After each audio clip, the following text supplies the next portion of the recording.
Late Thursday, we met President Biden at the White House. It had been a rough week, and we could see it on him. Mr. Biden will be 81 next month, and he has said that when he's tired, his lifelong stutter can creep back in. Yes, Scott Pelly on 60 Minutes warning the viewership ahead of time that Joe Biden is going to sound like a doddering idiot, but pay no attention. It's just his age, and when he's tired, and he's always tired, his old stutter can creep up on him. His stutter. And then he might grope Tara Reid with his hands and fingers or something like that. But Scott Pelly doing a world-class job of fluffing the dim-witted Democrat president. And I have that for you coming right up. I have a couple of major developments, though, since last we spoke moments ago. This one came out a couple of hours ago, but NBC News will host the third Republican presidential debate. NBC News, and they're very proud to announce, NBC News is, and the RNC, the Republican National Committee, proud to announce that they're partnering with NBC News. They're going to have, I think, Pol Pot. Pol Pot will be hosting. Who knew Pol Pot was even still alive? I thought Pol Pot was dead, but Pol Pot will be moderating the debate, and Vladimir Putin. Vladimir Putin will be the referee. It's unbelievable. NBC News will host the third Republican presidential primary debate in Miami on November 8th. November 8th, that's not even very far away, is it? The debate to be held at the Adrienne Arsht Center for the Performing Arts in Miami-Dade County will air from 8 p.m. to 10 p.m. on the television. That's what NBC News says. The moderators and format will be announced later. I can't believe that the Republican Party, the RNC, agreed to this at all with NBC News. This just shows what idiots they are. I've got to tell you, why NBC News? Partner, it's just amazing. And they haven't decided who will be on the debate stage as of yet. Will President Trump be there? Probably not.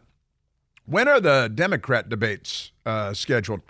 Who is Joe Biden debating? Because, there will be none. There will be none at all. 7 candidates were on stage at the second debate in California last month.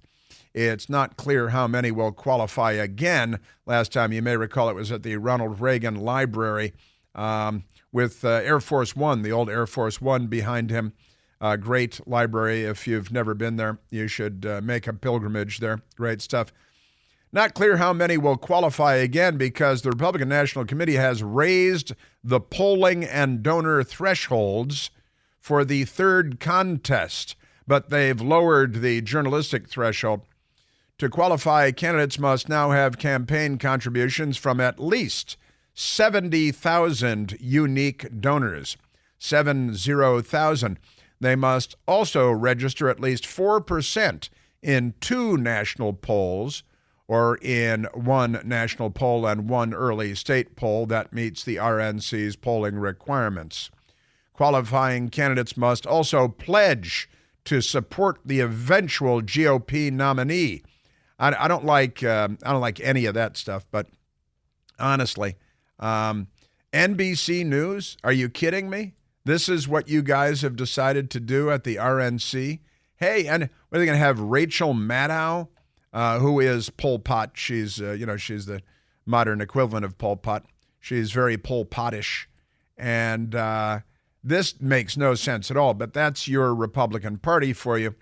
I'm embarrassed for them. And, got that Romney girl who is doing this stuff. Now, I have additional big news too, because that's incredibly dumb news. Republican Party is dumb. And here's more proof. And they haven't announced who the moderators will be. Funny word to use, moderators at MSDNC. They should bring back Chris Matthews. He can ogle all the girls and touch people inappropriately and do all those things. It's an amazing thing. NBC fake news to moderate. And there are no Democrat debates because Joe Biden isn't up to it, and they know that.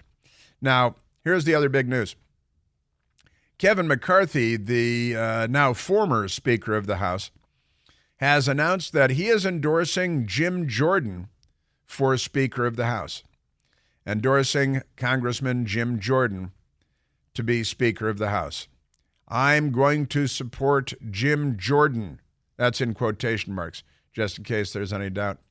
McCarthy told reporters, and that's good. So he's supporting Jim Jordan, and that's a positive thing. I think it's time that at this point, at this stage, that Jim Jordan become the Speaker, and they get back to doing business and restore regular order and have 12 appropriations bills and move legislation through committees and restore the United States of America, because it's been completely out of whack for years now. And Jim Jordan, good. Let's have Jim Jordan as the Speaker of the House, and let's get back to it. They're talking about a vote tomorrow, right? Now, this is kind of interesting. The Kevin McCarthy, who was driven out of the speakership, in large part because he didn't keep promises that he had made to fellow Republicans in the House of Representatives to do things like restore regular order, Washington talk, but bringing common sense back to the House of Representatives.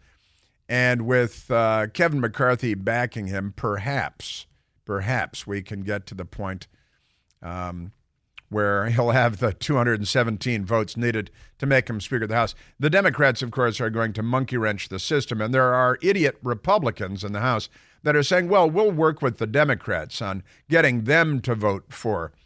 They're commies. They want to destroy the Republican Party more than they want to destroy Hamas, right?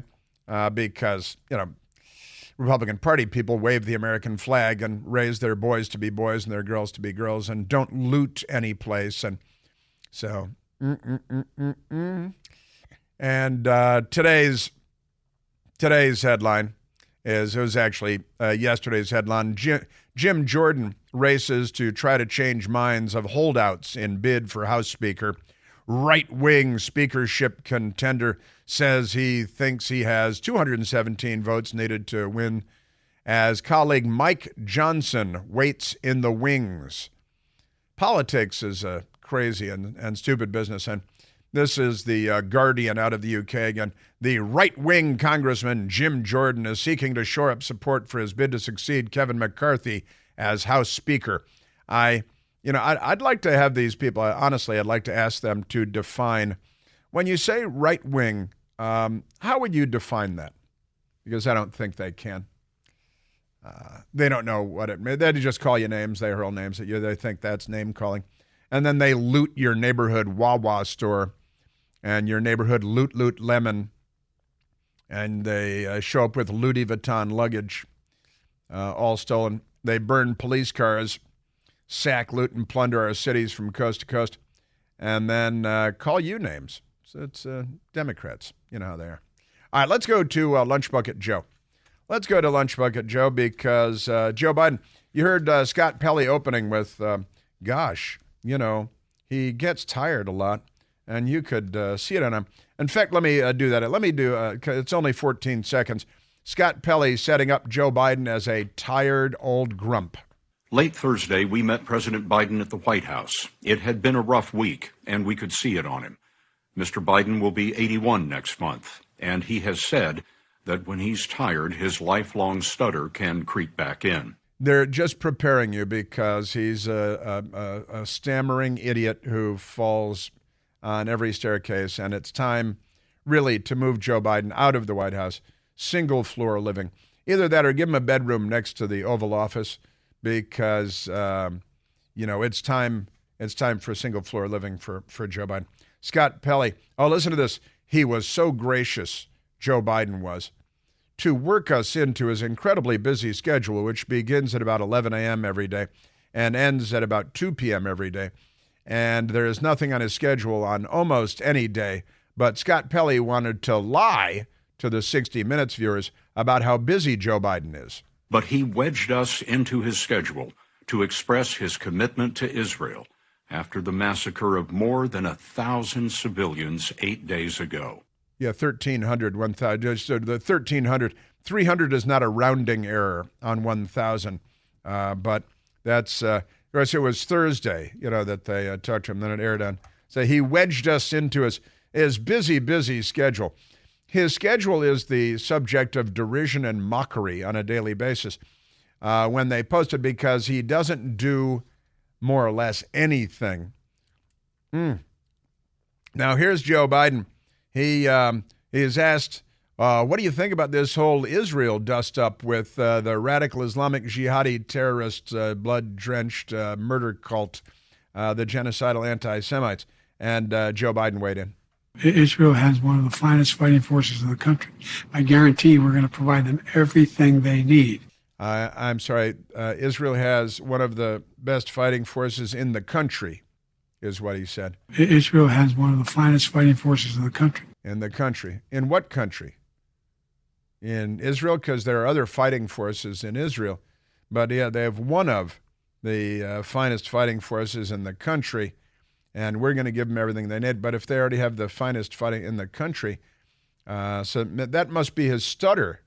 He must be tired, just as Scott Pelly warned us he would be, tired and stuttering.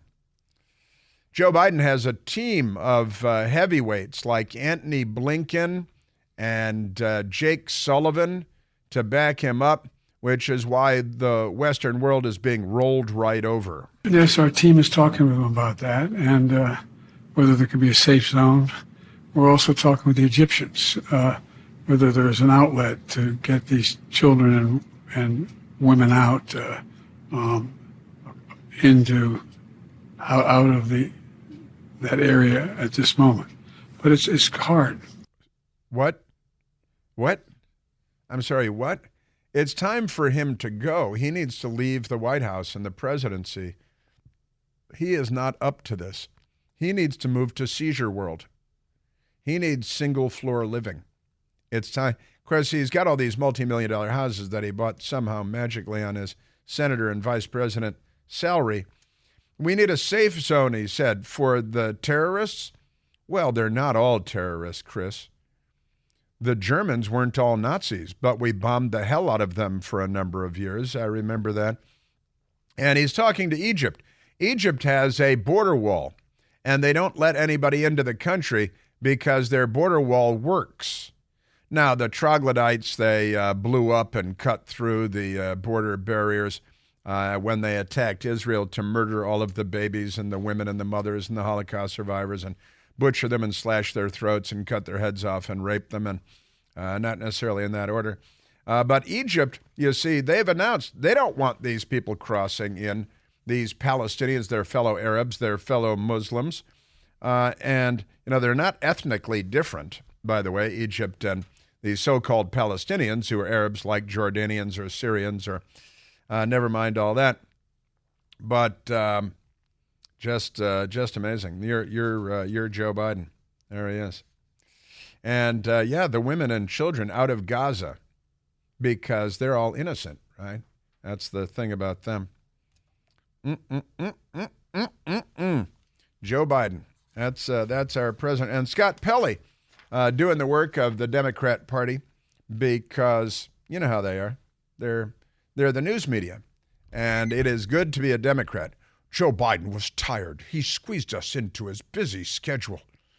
He stammers a lot when he's tired. His old stammer comes back. No, none of that is true, Scott Pelly. That's a lot of hooey. Or at least, the fact checkers would say, lacks context. He's always tired. He has nothing on his schedule. He has no idea what he's talking about. He's a blathering idiot. CBDs are everywhere, putting CBDs in everything these days. And my friends at Generic CBD have infused CBDs into their #1 best-selling, deep-penetrating muscle and joint cream. And let me tell you, this stuff is amazing. Melts right into your knees, your elbows, your shoulder, your back, especially your fingers, your knuckles, your hands. Goes to work in a matter of a couple of seconds. Plus, Even my best girl says it's a fantastic moisturizer. The company is called GenericCBD.com. You've heard me talk about them before. They sell premium CBD products for a lot less cash, saving you money. And right now, you can try their muscle and joint cream for free. It's free. You pay $2.95 for shipping and, handling. That's it. But it's not a subscription. Don't worry, no strings attached. They want you to try it because they know you're going to love it. You're going to buy more. You're going to get some for mom, and you're going to get some for your wifey and for everybody. People at work. Get your free sample at GenericCBD.com. That's GenericCBD.com. These products and statements have not been evaluated by the Food and Drug Administration. These products are not intended to diagnose, treat, cure, or prevent any disease or illness. Yeah, I've got more Joe Biden because they're just getting warmed up there at the Fluffernutters show called 60 Minutes. And Joe Biden did everything but fall down a flight of stairs for Scott Pelly. But Scott cleaned it up for him. He's tired. He's so busy. He squeezed us into his schedule. He stutters when he's tired. He's 81.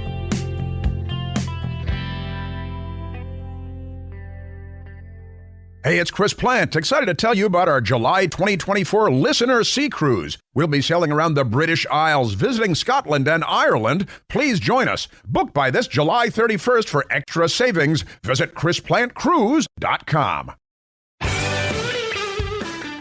Ba-da-da-da-ba-da-da-da. All right, I'm going to get to Joe Biden, and wait till you hear Scott Pelly answering Joe Biden's questions for him rather than asking questions of Joe Biden and letting him answer. It's kind of funny and kind of, Pravda, TASS, Soviet, Third World. Let's go to Ivan calling from Miramar Beach, Florida. Ivan, you're on the Chris Plant Show.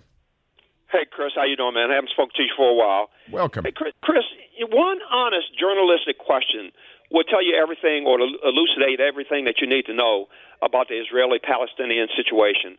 I mean, we know the history of the Jewish-Palestinian situation.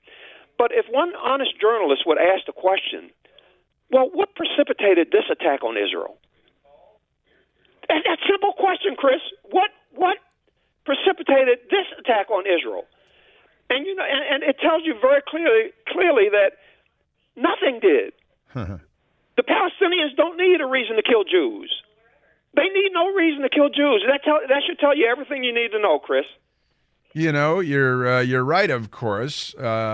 Stop bringing common sense to journalism and global politics. That's going to be a problem, Ivan. But you're right. What precipitated this? It is an ancient grievance, a generations-old grievance. There was no event or a series of events that precipitated this latest genocidal attack on their Jewish neighbors who run a democratic, open, liberal, in the classical sense, democracy. The troglodytes are a death cult. This Hamas and these organizations are death cults. But you're absolutely right, Ivan, that would stump them all.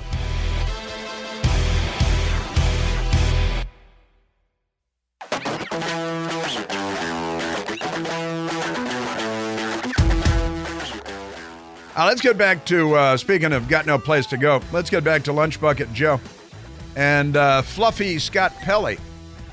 Scott, well, he's tired, so his stutter may reappear. He squeezed us into his schedule, which had nothing on it. Excuse me, he said wedged. Giving each other wedgies up there. White House on Thursday, Scott Pelly. But he wedged us into his schedule. Ah, yes. Which had nothing else on it. But never mind that. He's real tired because what did he say? He turns 81 next week or something like that. Turning 81 soon. And, he was no brain trust when he was 41. Let's be honest. And it is time for a single-level living for Joe Biden. Here's Scott Pelly. Now, listen to this. See, when you're a Democrat like Joe Biden and the interviewer like Scott Pelly, 60 Minutes, knows that you're not up to the task of doing the interview because your brain she's a broke, she's a no good, that brain of yours, she's a no good, then what you do when you're Scott Pelly is you talk to the White House staffers beforehand. They tell you what their message is. And then when you're Scott Pelly, you just parrot the message and see if Joe Biden agrees, and then you all pretend like you've done something journalistic. You would like to see a humanitarian corridor that allows some of the 2 million Gazans out of the area. Yes. You would like to see humanitarian supplies brought into Gaza? Yes. So you do not agree with the Israeli total siege of the Gaza Strip? You notice that those really weren't even in question form, saying, that's like reminds me of a government interview or something. You have never had a DUI. You've never parked illegally on a, and yes, and you want a humanitarian corridor to, fuel and fund the terrorists. Is that what? And there are no follow-ups. There's no follow-up because there was no question, really. Do you agree with this statement? Yes. Is humanitarian stuff good? Yes. Is killing bad? Yes, except, Planned Parenthood and that stuff. So there he is. And then Pelly had a question, and it kind of got to a question, and it's Israel is the bad guy here. Isn't Israel the bad guy here? Would you support Israeli occupation of Gaza at this point?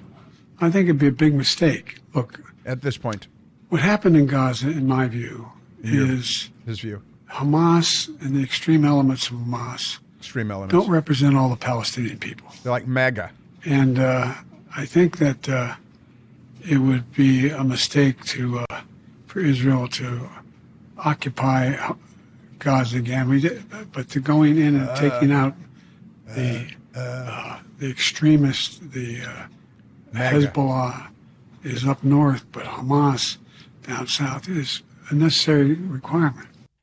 I'm sorry, Hezbollah is up north, but they're in Lebanon, although they are now shelling northern Israel and firing rockets, raining rockets and missiles down on northern Israel because they're another gang of troglodytes, and that's Joe Biden. Now, the man is not up to the task. He is not a legitimate president of the United States.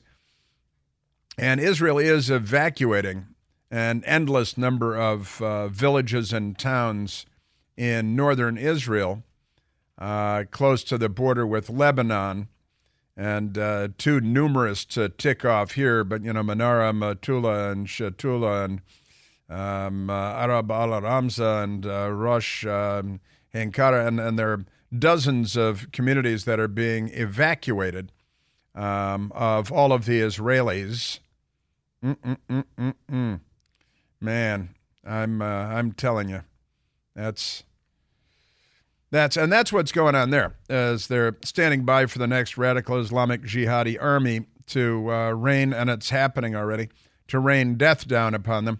And keep in mind at all times that our border, since Joe Biden came into office, we've had capturing people at our southern border sneaking into the United States. From Afghanistan, 6,386 people from Afghanistan we've caught sneaking in across our southern border.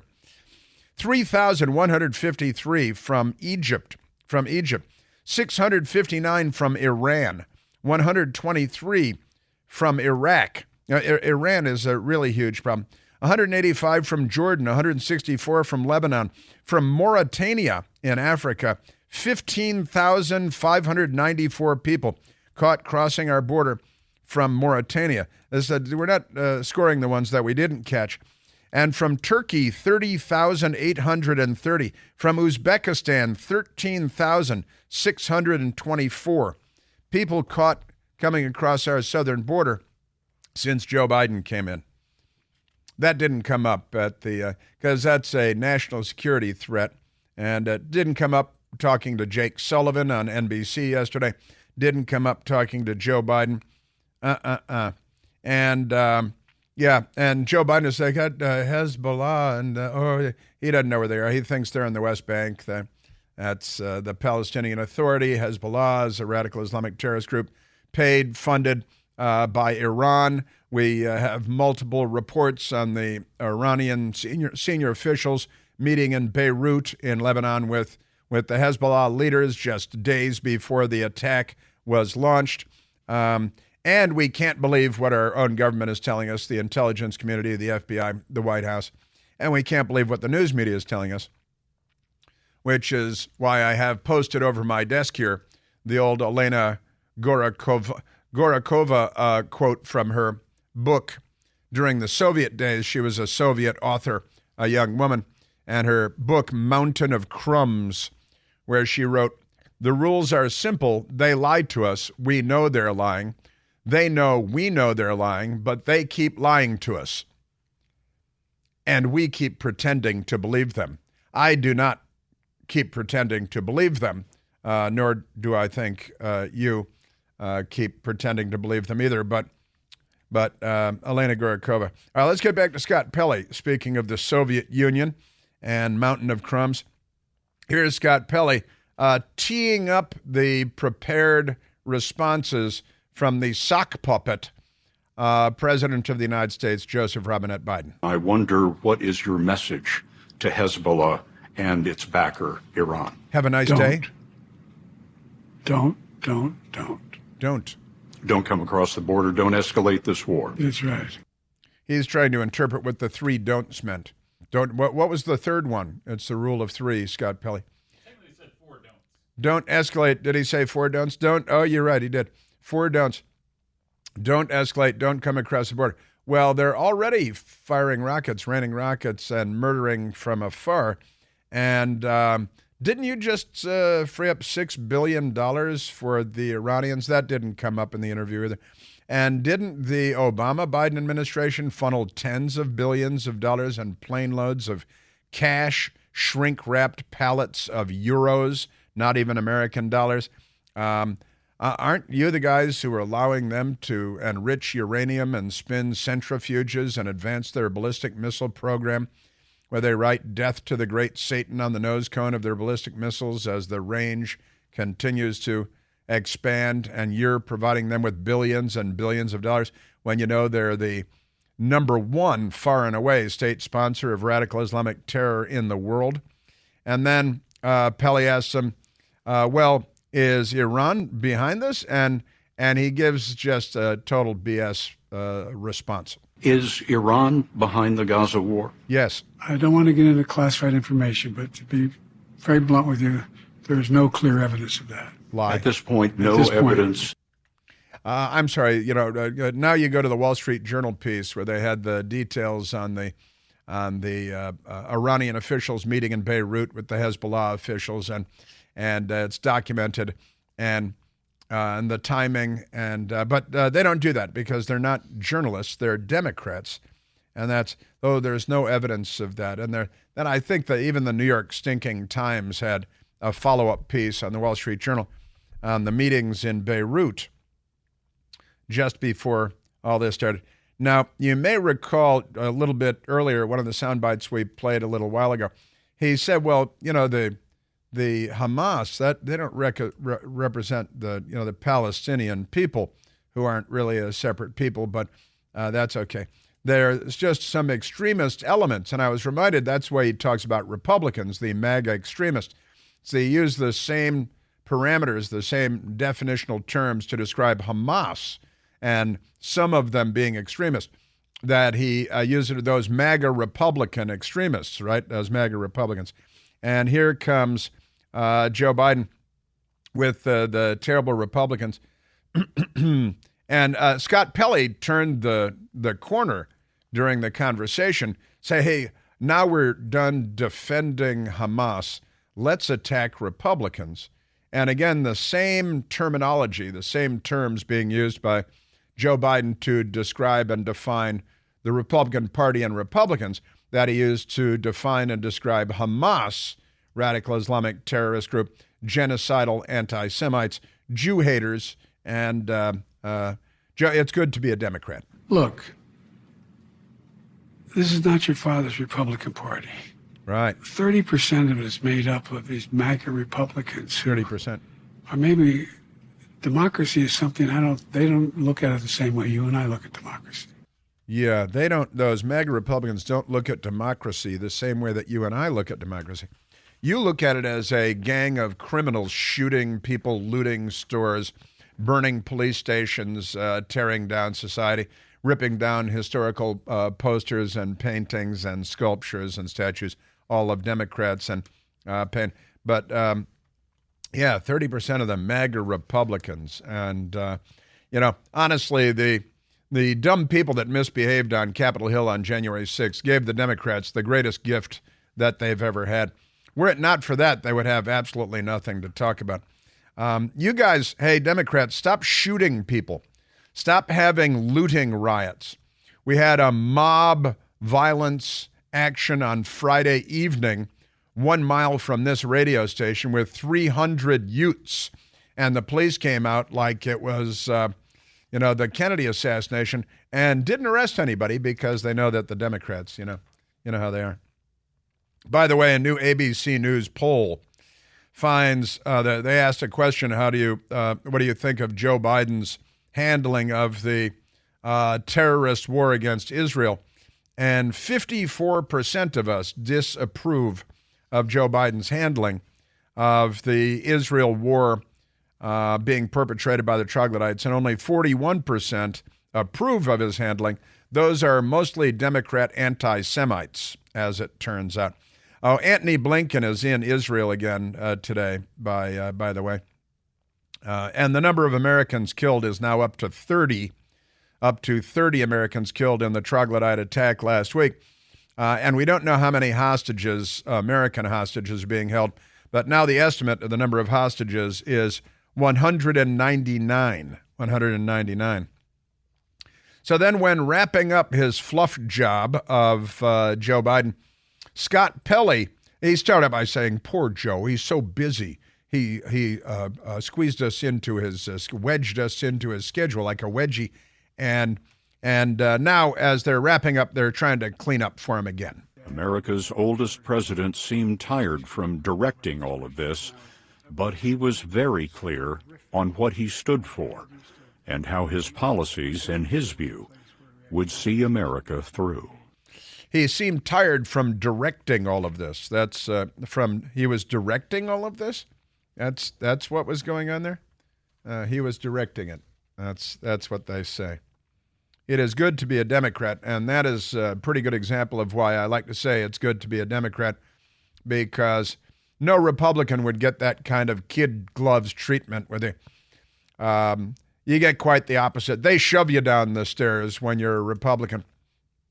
They clean up for you and make excuses for you. Pelly was making excuses before they started. Now, the interview had already been done, and they did the excuse making afterward. Then, thank you so much. And he was directing. He seemed tired from directing a lot. He's not directing anything. Honestly.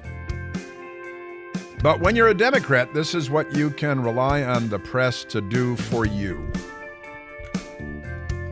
Hamas and the extreme elements of Hamas don't represent all the Palestinian people. 30% of it is made up of these MAGA Republicans.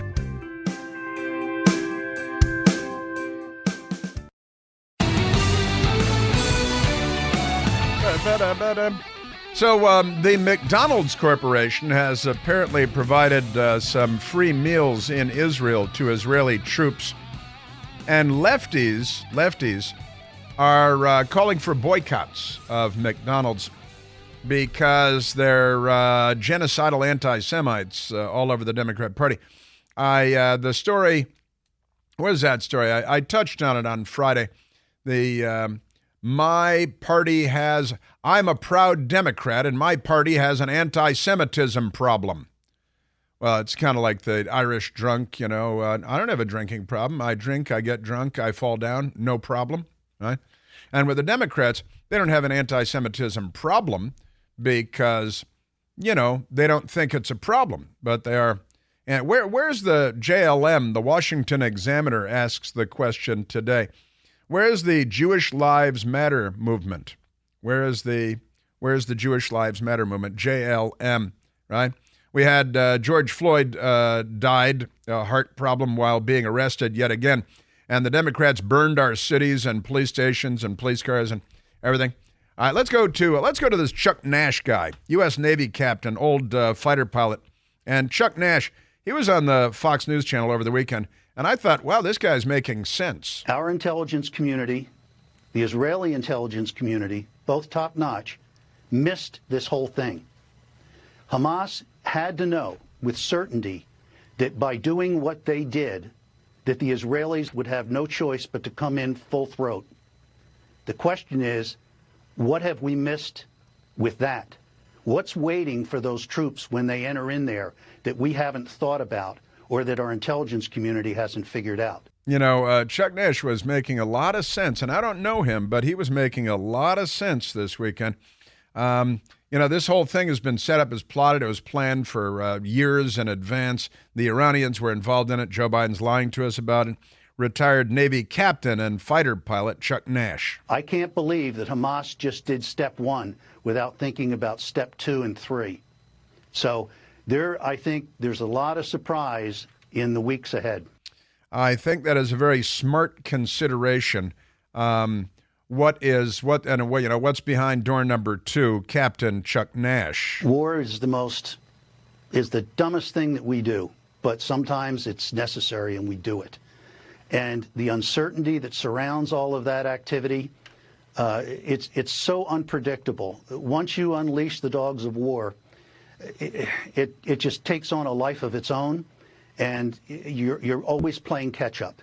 You're always playing catch up. So trying to prepare people, I guess the best thing to do would be to, quote the old movie line, buckle up. It's going to be a bumpy ride. I got to tell you, I was listening to Captain Chuck Nash, and he's making very, very good points here. We missed it all. What are we missing now? U.S. intelligence missed it. Israeli intelligence missed it. Iran is behind this. All kinds of stuff going on. What are we not anticipating this time? And this is not close to being over.